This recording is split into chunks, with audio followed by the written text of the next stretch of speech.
Dead Rising, once one of Capcom's hottest new intellectual property, now just a relic of a previous age. So what happened? How did a groundbreaking, hot-selling franchise fall so far and eventually be forgotten? How did Dead Rising die? Well, join me today as we take a look at what ruined Dead Rising.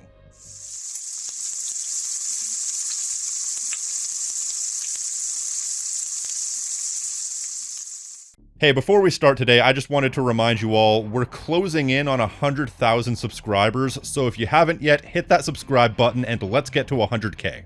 You know, it surprises me that I haven't talked about Dead Rising up until now because it wasn't the first 7th gen game I played, but it was definitely the first one I heard about. My sister's boyfriend at the time of the original Dead Rising's release had an Xbox 360. He was the only person I knew who had the console at launch. I remember that guy being pretty cool, until I found out he was a member of the KKK, true story. And I remember one day my sister telling me about this zombie game her boyfriend showed her where you could pick up anything in the environment and use it as a weapon. I remember thinking to myself, how the hell could they possibly do that? How could technology be that advanced? Granted, we could never remember what it was called, not until, by absolute chance, I was looking at a video game magazine several years later and found an advertisement for a game called Dead Rising 2, and I asked her about it, and that jogged her memory. So my first exposure to the series was with the second game, and so I had no preconceived notions at that point about what exactly the series could and should be. I didn't even know that the sequel starred different characters from the first game. It wasn't until very recently that I played Dead Rising 1 all the way through for the first time. I did play a bit of it on the PS4 back in 2018, but I never made it far because the game is quite daunting. And you know, to speak on the first Dead Rising as a whole, I would say daunting is definitely a good descriptor.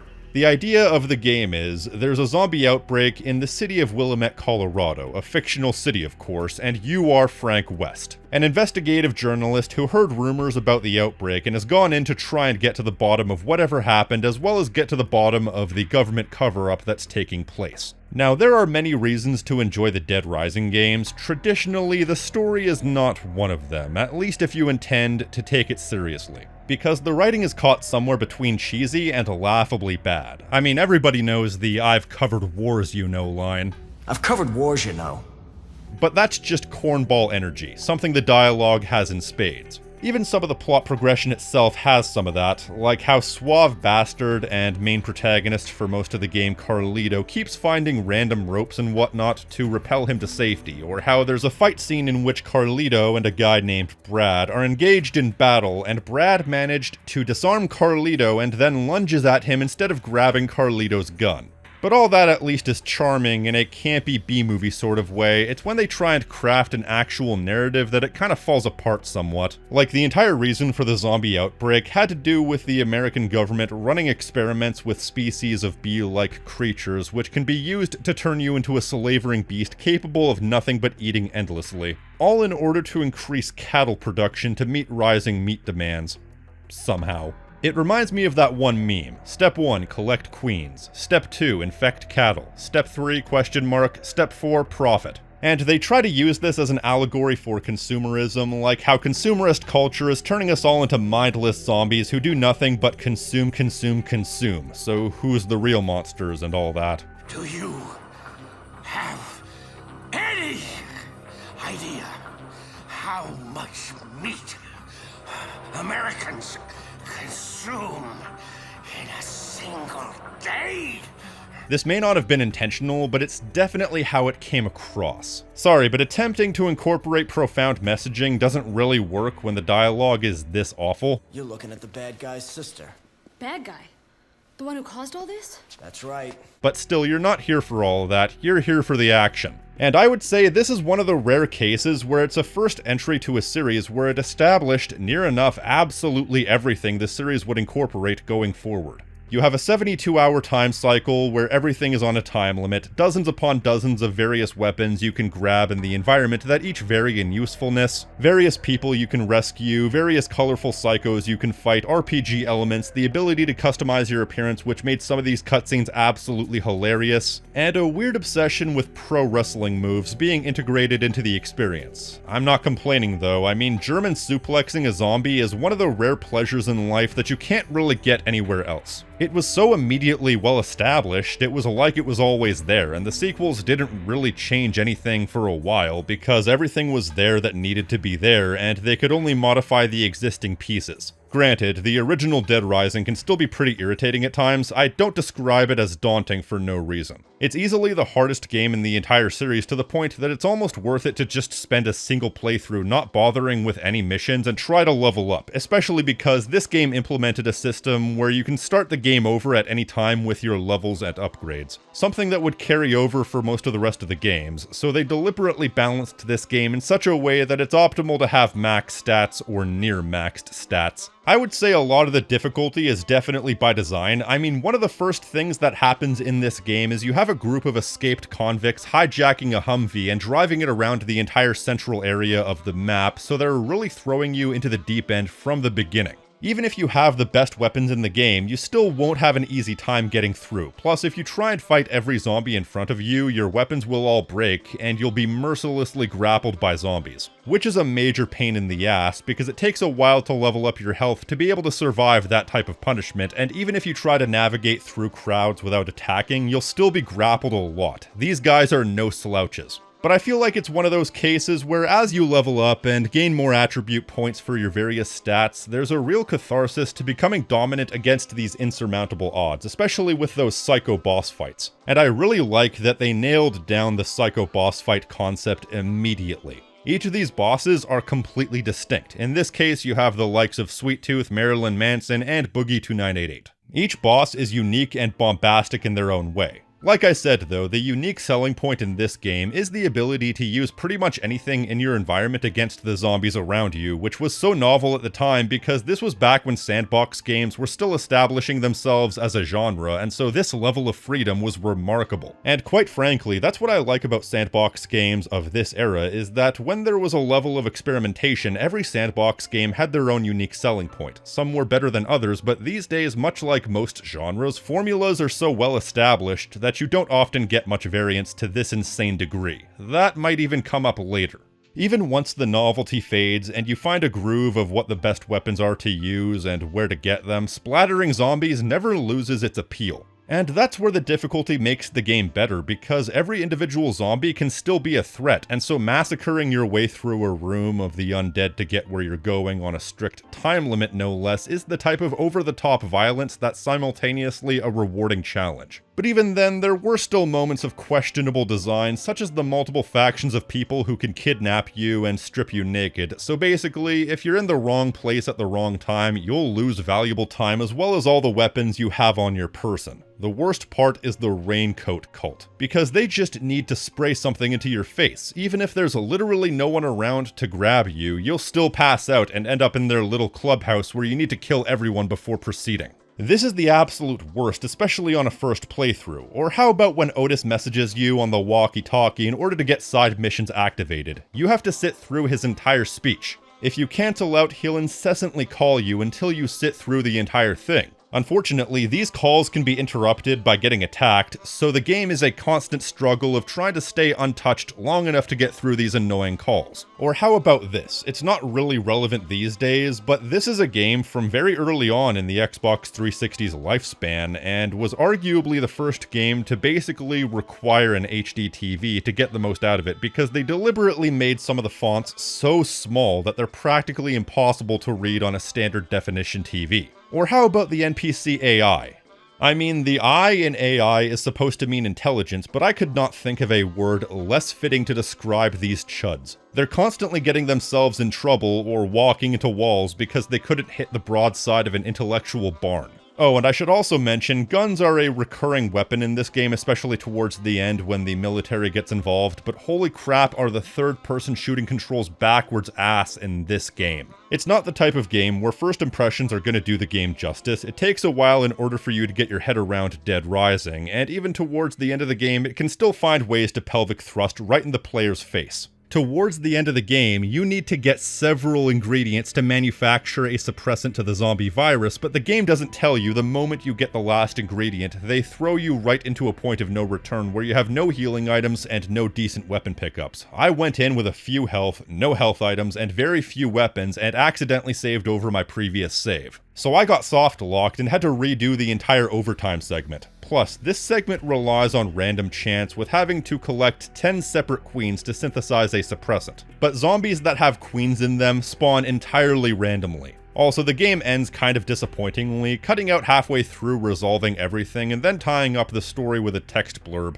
But still, despite the original Dead Rising being a bit rough around the edges and definitely aging poorly in some regards, it's still a worthwhile time and was a massive success for the early days of the Xbox 360, selling 1.8 million units, which is pretty good for an exclusive game early into the console's life cycle. It also sold an additional 1.4 million units when the game was remastered, so of course a sequel would be inevitable, and in 2010 Dead Rising 2 was released to the world. But while it maybe wasn't apparent based on the end product, this game was a vastly different beast from the first. The first game was made by an in-house studio within Capcom, whereas Dead Rising 2 and all subsequent games in the series was handed over to a company called Blue Castle Games, who would later become Capcom Vancouver. Go Canucks. But Dead Rising 2 was also kind of in a unique position because where most first sequels tend to iterate and change what a lot of first games did, Dead Rising 2 didn't really need to change much. All it really needed to do was take the first game and expand upon and polish what was already there. In that regard, I personally think that this is the best game in the series. Of course, there's probably a little bit of nostalgia in there, given the fact that this was my first exposure to the series, but I do genuinely think that this is the game that had the best overall balance of every major element, because it's everything the first game was, with all the major frustrations ironed out. The NPC AI was almost night and day compared to the first game, there were no cult-like groups intent on kidnapping you at every turn, and the overall difficulty ramped up somewhat more gradually. It's still hard, but they're not throwing you to the wolves with hard-as-hell boss fights right out of the gate like they did with the first game. Plus, if you ask me, I also think this game has a significantly improved story compared to the first game. The dialogue is still cheesy as hell, and the main character, Chuck Green, is still a slave to the quippy one-liner. I'm number one!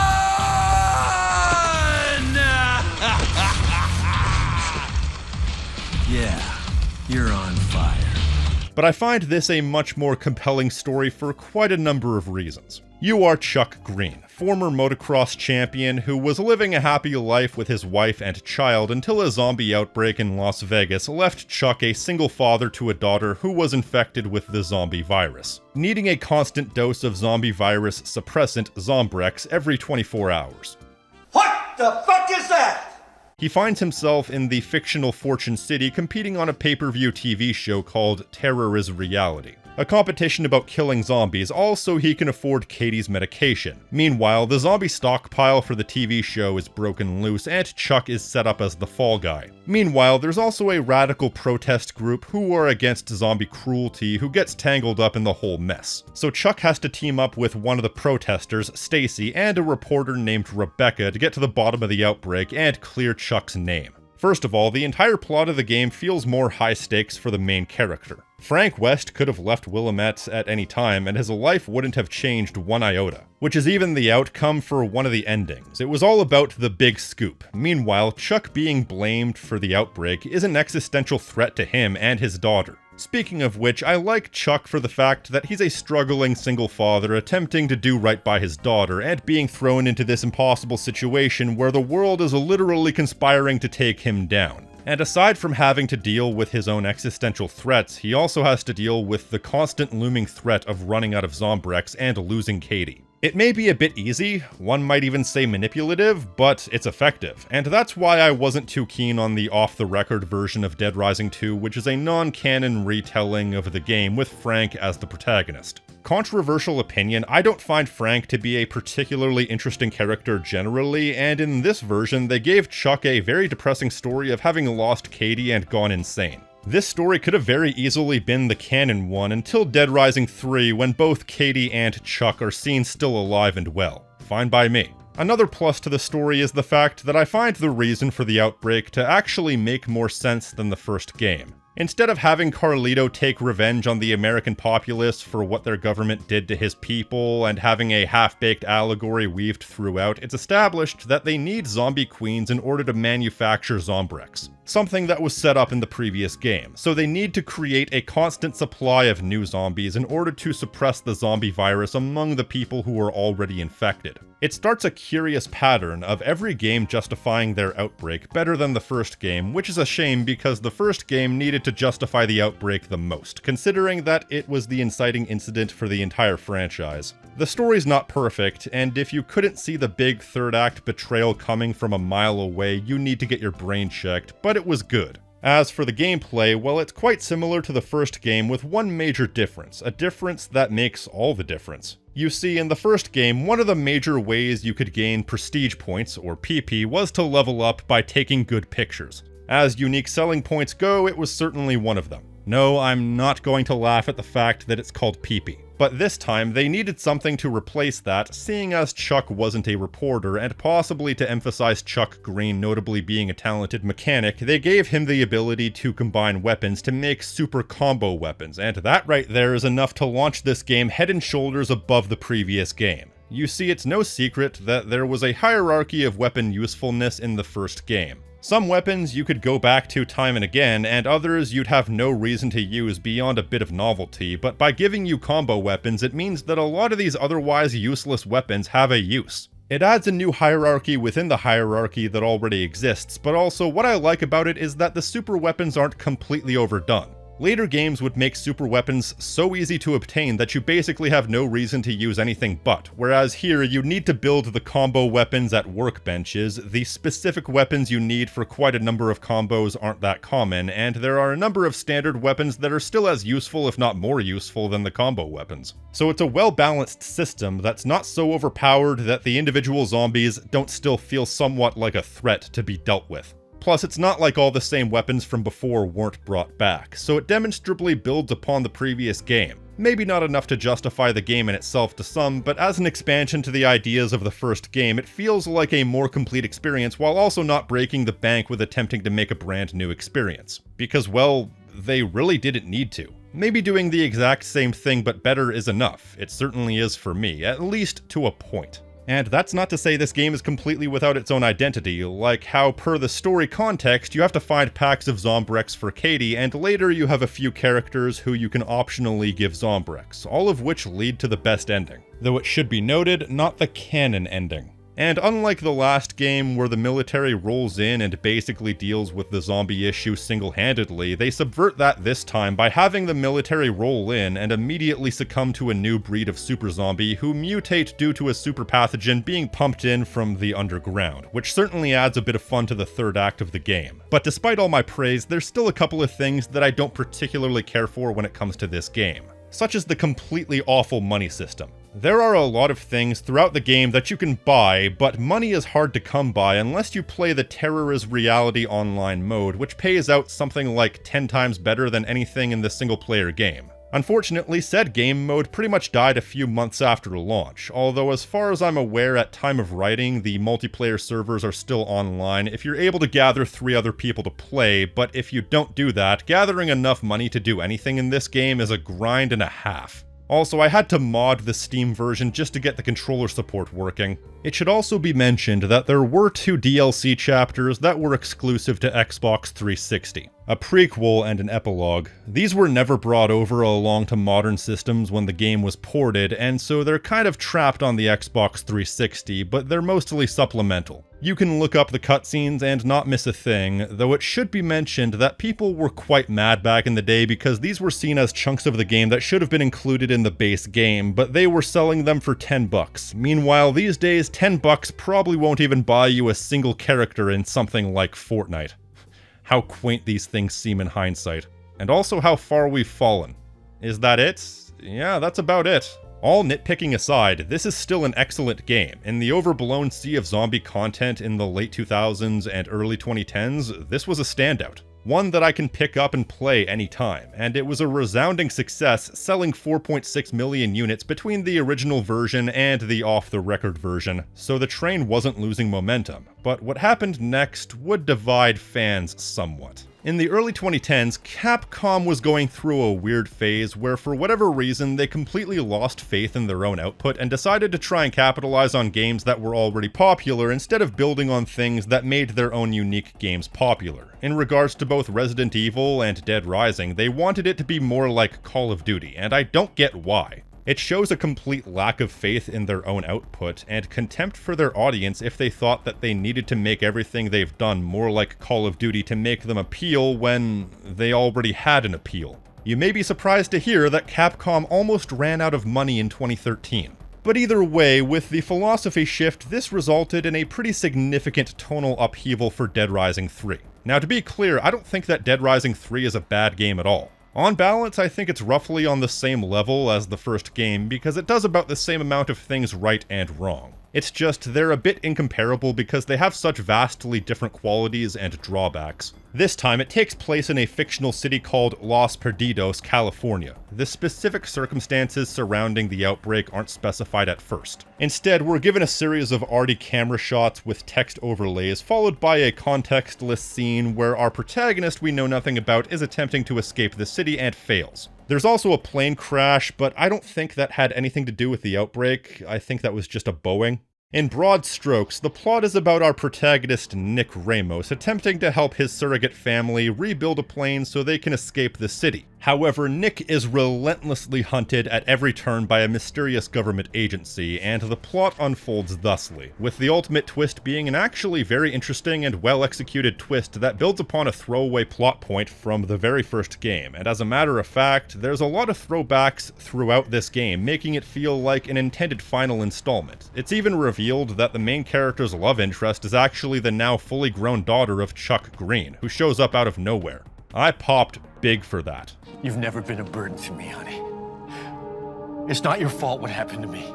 Although he does weirdly appear with the intention of redeeming himself for a fall from grace that happened completely off screen, which is weird. And the ultimate plot surrounds a corrupt general who assassinates the president in order to insert himself as the temporary president, as well as a plot to harvest super zombies in order to effectively create outbreaks wherever and whenever he wishes, so he can use the zombies to kill entire populations of cities while leaving the infrastructure intact. Which, if you ask me, is pointlessly mustache twirly when it would have made much more sense if he were to use the zombies as a means to keep himself in power indefinitely as the acting president of the United States. That would work and make sense for his character, basically using zombies as a means to uproot the entire system of control of the United States government and basically use fear and oppression to keep himself in power. But what do I know? So it had pretty high stakes, given the fact that we were dealing with a plot that could potentially end the world as these characters know it, all for the sole purpose of one person's gain. Would I say it's a good plot? Well, it still feels distinctly Dead Rising for whatever that's worth. Though I feel that because the first two games were based around mysteries that gradually unfolded, the plots were much more dynamic, whereas because the government attempting to kidnap Nick, as well as the attempt to gather parts to fix the plane, are established pretty early on and persist through most of the game, it's a pretty static plot in a lot of ways.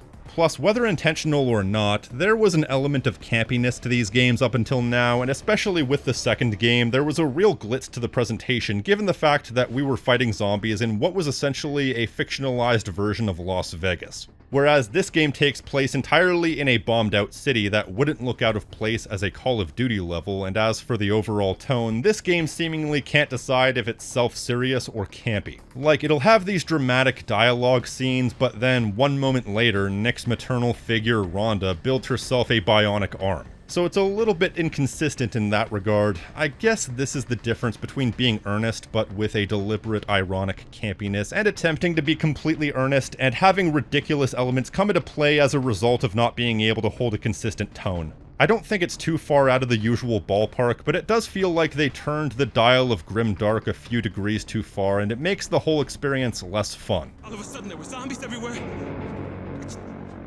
just freaking ran, man. Now I'm like AWOL or some shit.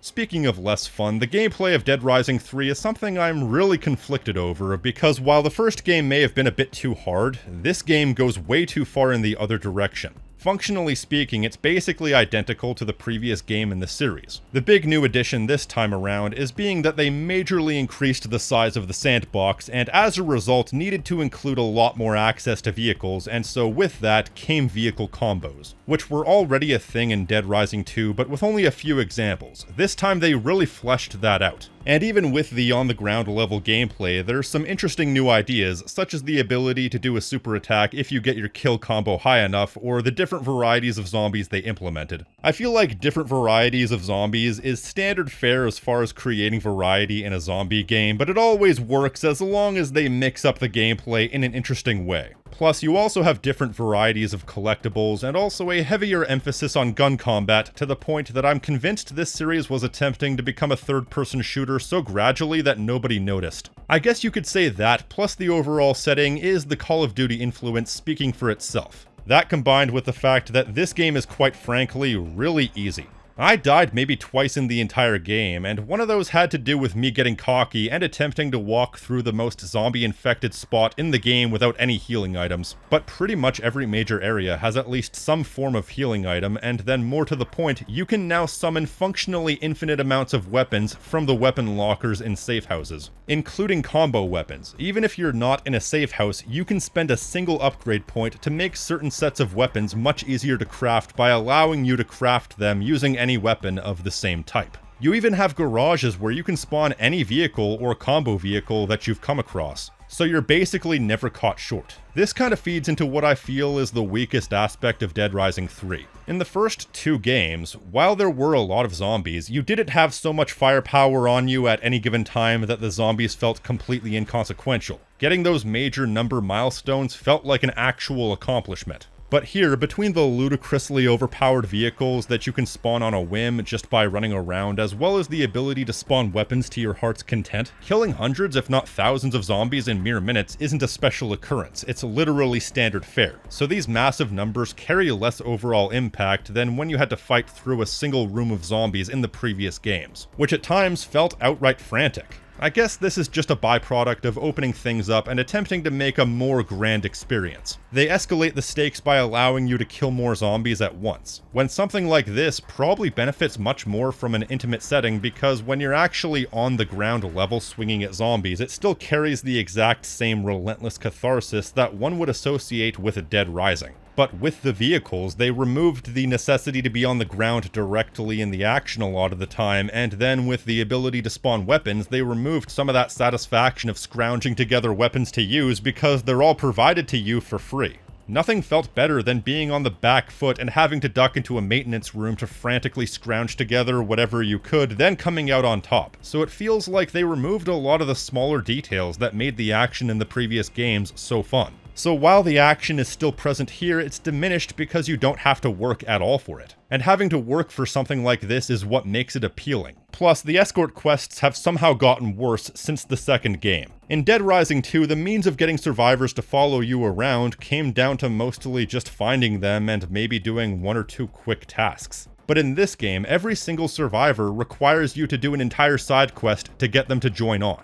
So a lot of them feel plainly tedious. Many survivors can then help you in combat after that, but I never really needed them. After a while, I completely stopped bothering with the survivors, which only made my view screen clog up with the notifications. What makes me even less inclined to do side quests is the fact that in previous games, there were designated breaks between certain story missions that let you have time to go through and do side missions as you please. There's no breaks here, so you have no reason not to simply do story mission after story mission. There's an overall time limit, but in the main mode it's so generous that you can spend hours messing around and still finish with a few in-game days left. Plus, it also doesn't help that the side missions don't give you any worthwhile rewards. In the old games, you needed all the XP you could get in order to level up and give you a chance at the harder challenges. But this is the first game where it's not only feasible, but outright easy to beat on your first go. So there's literally no incentive to do side missions, meaning I basically powered through the story mode without stopping because I had no reason not to. Though I still chose to do most of the psycho boss fights because, I still enjoyed those at least. If there's a few things I can appreciate about the sandbox in this game, it's the random encounters and pickups, which are mixed in and amongst all the main content. I particularly like the random survivors you can save around the map because to me it's less grandiose than saving the survivors in the previous games because it's completely random, but at the very least it feels more accurate to how they were presented in those games, so I was happy to spend a minute or two cracking skulls. Though whatever the game considered saved was a bit inconsistent, leading to many instances where the NPCs were still surrounded when I quote-unquote saved them, and one particular strange incident where I killed every zombie in sight, but a few were still around somewhere and technically part of the horde that were surrounding the NPC, so I couldn't save them until I scoured the entire area looking for whatever might have been still moving. Looking at it though, this game still does have most of the same qualities I liked about the previous games, they were just diminished somewhat. But I can't say I didn't enjoy myself, and Dead Rising 3 is only a few steps from being classic if you ask me. It also ends on a pretty positive note, a punch-up with the President of the United States who's wielding a grenade launcher.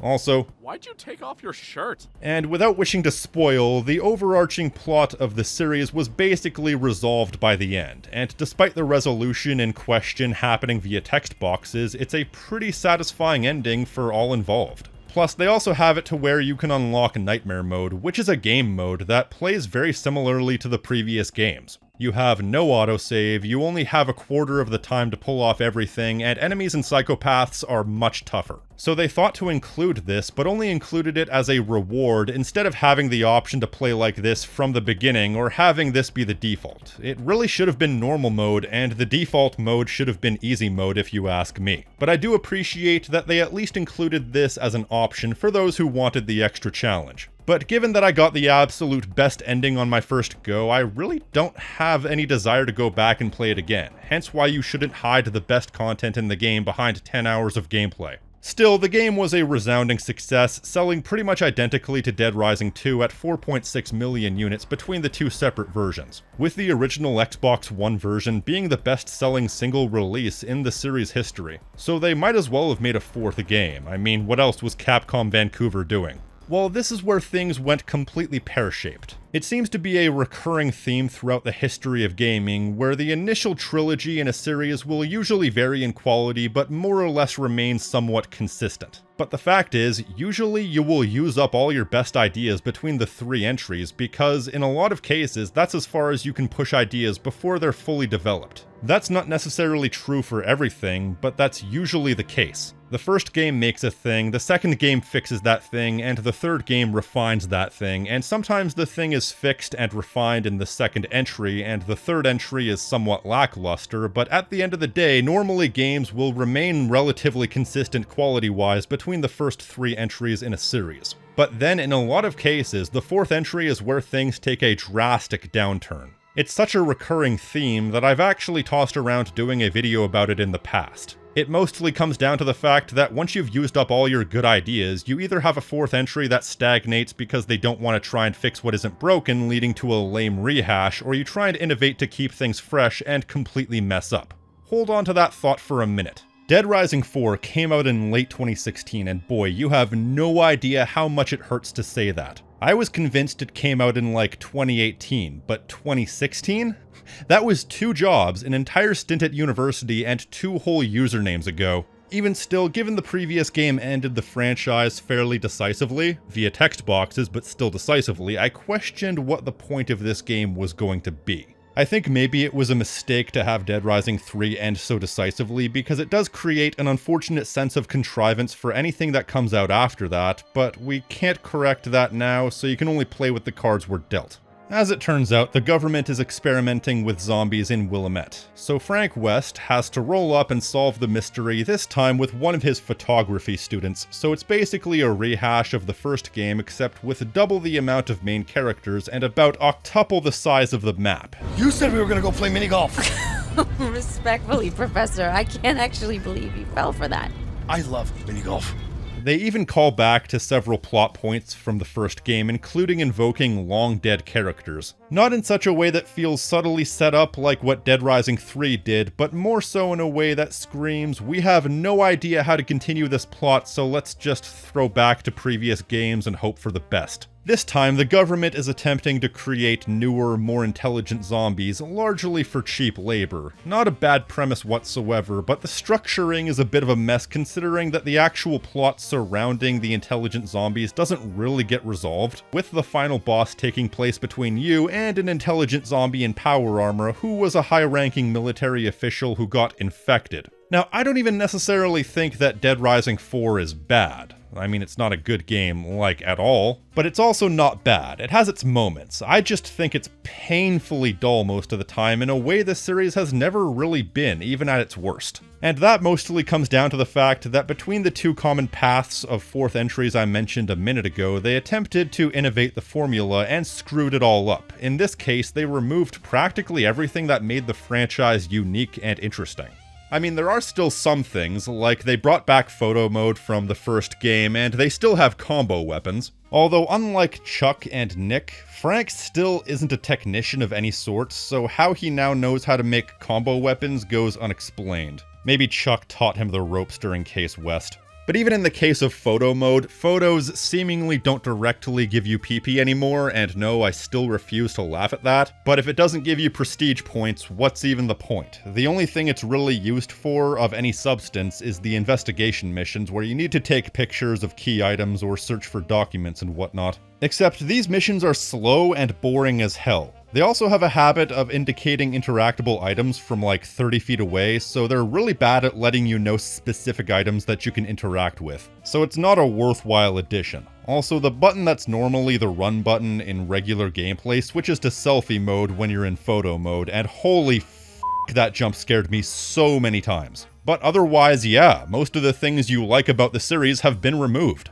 Missions are no longer timed, and as a matter of fact, there's no time limit to anything in the game whatsoever. The inability to fail means that there's only one possible ending, which kills a staple of the series up until now. Plus, they made the sandbox huge, like significantly bigger than even Dead Rising 3's map. You can explore the entire Mall of Willamette, as well as the surrounding city. This only furthers the issue that was introduced in the previous game, where drivable vehicles were once a special trait and now are completely mandatory and therefore mundane. Plus, the amount of times you have to travel from one side of the map to the other makes this game something like 60 to 70% commute. Then there's the traditional leveling system, which has been replaced with a skill tree. Oh yeah, there's also power armor now, like I said. Seriously, I can't stress enough how much these games really lost something when they made the shift from frantically killing zombies with whatever you had to hand to effortlessly mowing through hordes of zombies with stupidly overpowered weapons. The power armor is the zenith of that, or the nadir, depending on your perspective, I guess. And I feel that's what this game lacks more than anything, is the significance of fighting zombies. By this point, they feel like a background level threat that could be replaced with a slightly gravelly road, whereas they still felt like something of a significant threat and an obstacle that was relatively rewarding to overcome in the early games. Even in the third game, they still felt like they had some significance as long as you weren't mowing them down by the thousands with modified vehicles. On the ground level, they still felt like they could do something, if only a little bit. They feel like a complete afterthought here, and if you remove them, in a lot of these instances, very little would change as I traverse the map over and over to get to the next story mission, or encounter some sort of side activity where I have to sabotage some military equipment or something. When the zombies don't feel significant in a game about zombies, the whole bottom falls out, so they basically took the unique and iconic formula of the Dead Rising franchise and threw it away, and what we're left with is kind of a generic zombie sandbox. Whatever elements of Dead Rising remain feel kind of token and lackluster if I'm being honest. The lack of significance also carries over into the non-zombie gameplay, if you ask me. Like, I remember there was a time when every boss and every escortable NPC had a unique personality and presentation, but now they're all random faces with no cutscene and no grander presentation, making them all feel incredibly insubstantial. There was a certain grandiosity that made seeking out psychos in the old games feel rewarding, but they just feel like checking off a box on a to-do list now.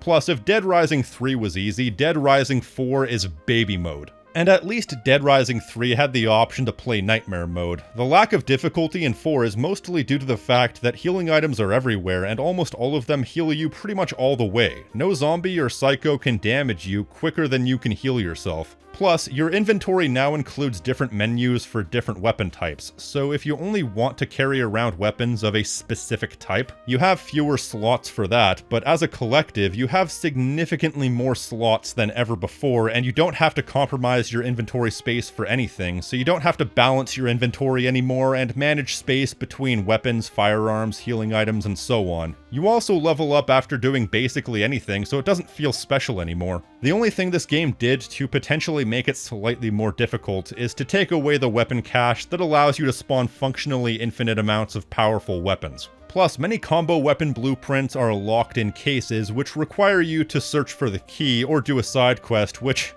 really incentivizes me to want to get them, am I right? But even with all that, almost every combination just requires you to have one specific weapon and another weapon of a certain type. And there are enough common weapons lying around that you'll almost always have at least something fairly overpowered at your disposal. It's not quite as overpowered as Dead Rising 3, where you can put upgrades into allowing you to make combo weapons with any weapon of a specific type, but it's still pretty overpowered, and it's available by default. What I'm realizing about Dead Rising 3 more and more is that while the weapon cache broke the game somewhat, you still had to go out of your way to get to safe houses in order to use them. So there were some barriers to making the game as easy as it was, whereas while the weapons are harder to come by in Dead Rising 4, the overpowered healing items negates any use for weapons because with a few healing items you can stroll down Main Street and get through just fine. And to Dead Rising 3's credit, at least by having enemies feel inconsequential through having overpowered weapons, mowing down enemies is proactive. I don't even feel the urge to kill zombies in Dead Rising 4 because they're so inconsequential. Either way, I died like twice in the entire game, and one of those had to do with me floating through the ceiling into enemy line of fire. Yeah, this game is only functional until it's not. I genuinely went through this game in a bit of a bored haze. I barely remember anything about it because nothing about it really held my interest. I just remember wanting the game to end after about 2 hours. I can remember a lot of things about Dead Rising 3. The worms bursting out of the guy's face, the woman getting thrown off the building, the first appearance of Chuck Green, the boss fight with the morbidly obese woman, and so on. But when it comes to Dead Rising 4, I can only vividly remember two things. One, being really confused when the zombies had Lego heads in the beginning of the game. Turns out the game activated some DLC by default, and this was the result. And the other thing is the ending, which I won't spoil, but it actually is a fairly bold and ballsy choice to end the game the way they did. But they immediately backtracked with the DLC, Frank Rising. Given the name of the DLC, you can probably get a good idea for how the game ends. Not sure if they were intending to go one direction and got cold feet, or if they always planned on having that DLC be the resolution to the plot. I'm fully aware that the DLC reintroduces some of the elements that were removed in the main game, including the timer and having multiple endings, but how do I put this? I don't care. If you crash my car, I'm not gonna let you drive it again just because I heard you quit drinking. And I'm sure that sentiment applies to a lot of people. I didn't play the DLC because by that point I was already completely over the game and wanted nothing to do with it. And that was it for Dead Rising 4 and Dead Rising generally. There was a DR5 being worked on, but Dead Rising 4 was a critical flop as well as a relative financial flop, with it being the worst selling game in the entire series at a whopping 1.4 million units, leading Capcom to close down their Vancouver studio in 2018, which was a sad end to a promising journey. So, what happened here? Well, unlike a lot of other franchises, I would not suggest for an instance that this series went on for too long. This is Capcom we're talking about. These people have made something like 24 Resident Evil games and over 100 Mega Man games. To suggest they used up all the good ideas after 4 entries would be bonkers. There's not necessarily any particularly obvious ways to take this series, but there are certainly directions to be had, and plenty of potential to still make fun and engaging experiences. I think I was onto something earlier when I made the reference to Capcom in the early 2010s when they suddenly lost faith in their legacy IP standing up on their own merits. I think what happened is very simple and yet very devastating. I think that Capcom Vancouver, possibly as an extension of Capcom proper, seemingly lost faith in Dead Rising existing using its own unique formula, making it more generic by the game, culminating with one of the most boring generic games you'll play. There's no doubt that DR4 will have its fans, as most things do, but it was a gradual shift that led to a severe misfire that alienated most of the fans and killed the franchise in one fell swoop. Seemingly, they tried to fix the series by making it like everything else, but in the end, making it like everything else ended up pleasing nobody. Kind of like what Capcom did with Resident Evil 6, but the thing about Resident Evil 6 was, while it was a vast misfire as well, they were able to take a few years and bring the series back in a fresh new way. Can you really do that with Dead Rising? Because Dead Rising is so tied to the idea of being a zombie sandbox. And one could argue that sandboxes are ironically somewhat less versatile in design compared to linear games. Now, I might have trouble articulating this point because I'm a giant fucking moron who doesn't actually know what he's talking about most of the time, but when you have a sandbox map, it is essentially one giant level where you can go anywhere you want in the level. So everything within that sandbox has to basically have the same gameplay and gameplay ideas as everywhere else on the map, and it also has to have a similar difficulty level. All of this is because if you try and mix up the design of a sandbox game for specific areas when you can go anywhere pretty much from the beginning, you risk having jarring design or making the difficulty completely inconsistent. Whereas when you have a deliberately designed linear game, you can pace the difficulty and gradually shift the design sensibilities within the gameplay formula without it seeming jarring or inconsistent because you have full control over the game's pacing. I think the best example of this would be something like Resident Evil 4 because that's a game where it had so many ideas that it was practically bursting at the seams. But the game's able to move in a deliberately paced fashion so that none of the ideas or story beats felt too jarring or out of place. It wouldn't be the same if Resident Evil 4 was a giant sandbox where all these various ideas and set pieces were just plopped around the map for you to discover by yourself. For example, if you were able to stumble across the El Gigante boss fight as a random occurrence, first of all, they'd have to remove any story context, second of all, they'd have to make it really easy in order to fit with a uniform difficulty, and third of all, it wouldn't have half the impact it would have if it was just plopped into the middle of a sandbox rather than having a linear sequence of events building up to it.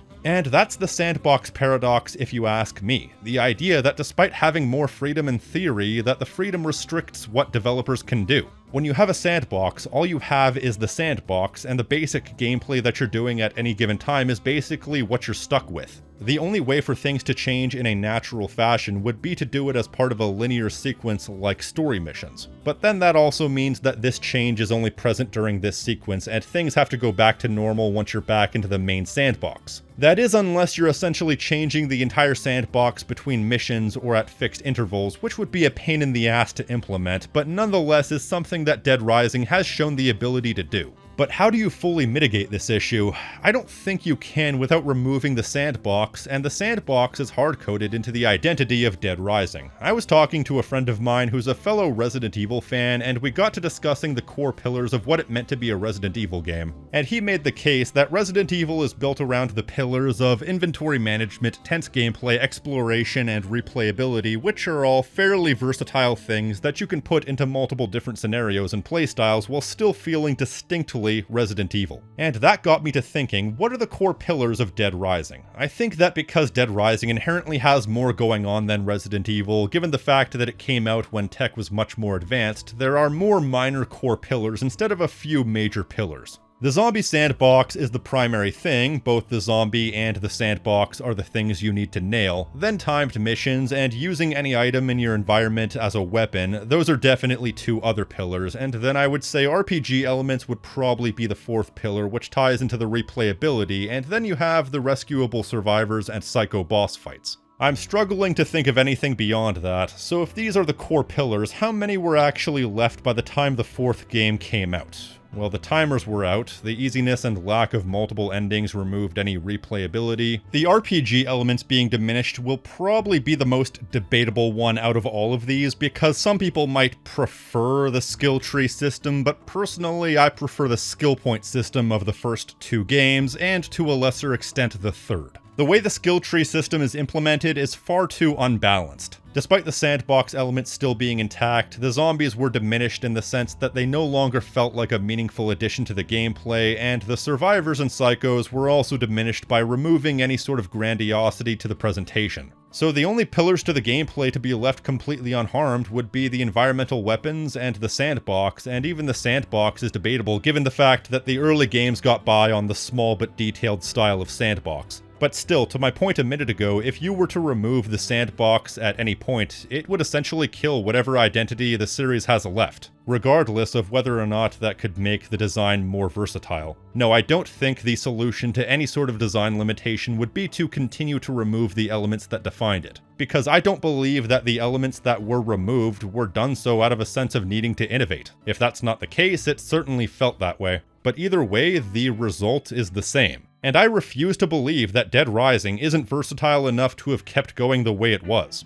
And just because it may not be as versatile as other franchises doesn't mean they can't keep pulling more stuff out of it. And I also refuse to believe that the fourth game flopped due to people losing interest. I believe that it's fully due to the game not appealing to the fans. So this franchise didn't lose popularity, the popularity is just dormant. The tale of the game franchise that went on for too long and turned to crap is a path well trodden, but that's not what happened here. Simply put, all they would need to do is find a new way to implement all these elements in such a way that it still feels distinctly like Dead Rising while also putting a unique spin on it. You know, like maybe smaller spin-off games would be the way to go, like how Resident Evil had the Revelations games. If you're able to change up the setting, you could theoretically use that to create a whole new experience or series of experiences. For example, Dead Rising on a cruise ship. What about if we take the Raincoat cult idea and turn it up to 11? Have an entire zombie outbreak in a cult compound with like human sacrifice and stuff where the cult believes that the zombies are the next evolution of humans. And hell, here's an entire premise I just pulled out of my ass. You know how at the beginning of Dead Rising 4 it said in passing that the government requires people to take the zombie vaccine? Well, just think back to how much pushback there was from some people over the idea of having to take the COVID vaccine. This is like that times 10. You could have entire outbreaks happening due to people's refusal to take the vaccine out of a distrust towards their government, which in this universe is entirely warranted. And you could even have some sort of private institution pushing the anti-zombie vaccine narrative in order to cultivate fear and mistrust among the populace, so the zombie problem can never be dealt with, and that keeps this private institution, whatever it may be, powerful. Maybe they want to use the zombies as a springboard to usurp the government. I don't know, I'm just pulling that out of my ass. If you want to bring Frank West back, he has more of a reason to be dubious of the government than pretty much anyone because he's the one who's exposed all these conspiracies, so he could theoretically be a villain in that sort of scenario, a villain who maybe turns into an ally after realizing the full extent of what he's gotten himself involved with.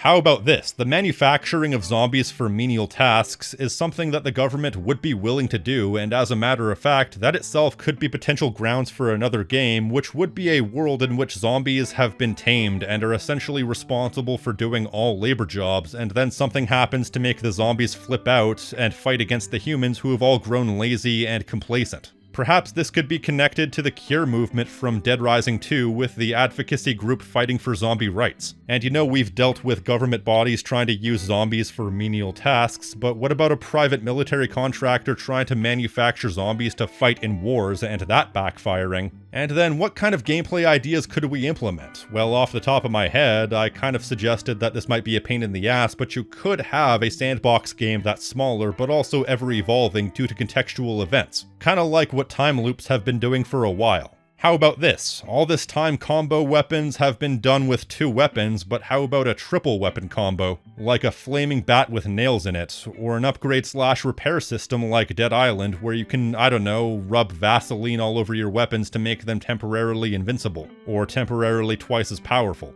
Maybe we can take the idea of something like that underground cave in Dead Rising 1 that was so covered with zombies that you can't even walk through it. Maybe you need to gather ingredients for a super weapon to clear out these tunnels to unlock a fast travel point or something. These are all ideas completely off the top of my head. I still think there's so much potential for Dead Rising as a franchise, and simply put, through a combination of mismanagement, poor ideas, and an entry that alienated the fan base, Capcom shot itself in the foot, and I don't believe that just because Capcom Vancouver is now closed that the series has to end. The franchise existed before Capcom Vancouver, and theoretically it should exist after. Though the last time we saw anything to do with this franchise was 2017, and 2017 was a somewhat substantially long time ago. The franchise could be dead, or they could be waiting for the right time to make a next game, like they did with Mega Man. But unlike Mega Man, with its dozens upon dozens of legacy titles that can be crammed into legacy collections in order to test the water to see if people want more games, it might be harder to gauge whether or not Dead Rising is worthy of a comeback, given the fact that all of its games are currently still available on modern systems. Perhaps they could do a remake of the first game, which is usually a safe bet engaging the general interest in a franchise.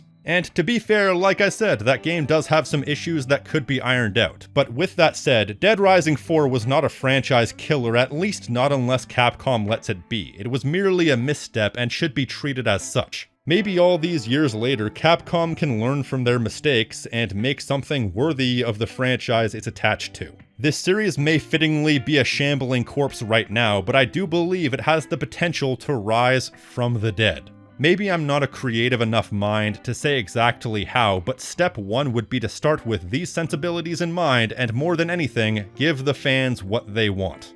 That's all I've got. If you like what I do here and want to make sure that I don't turn into a shambling corpse, you can like this video, leave a comment telling me what you think, subscribe, and hit the notification icon so you're always up to date on what I'm doing. And if you want to support the channel in a more direct fashion, you can pledge to my Patreon for unique perks and rewards such as early access, Discord benefits, and exclusive content along with these fine folks right here.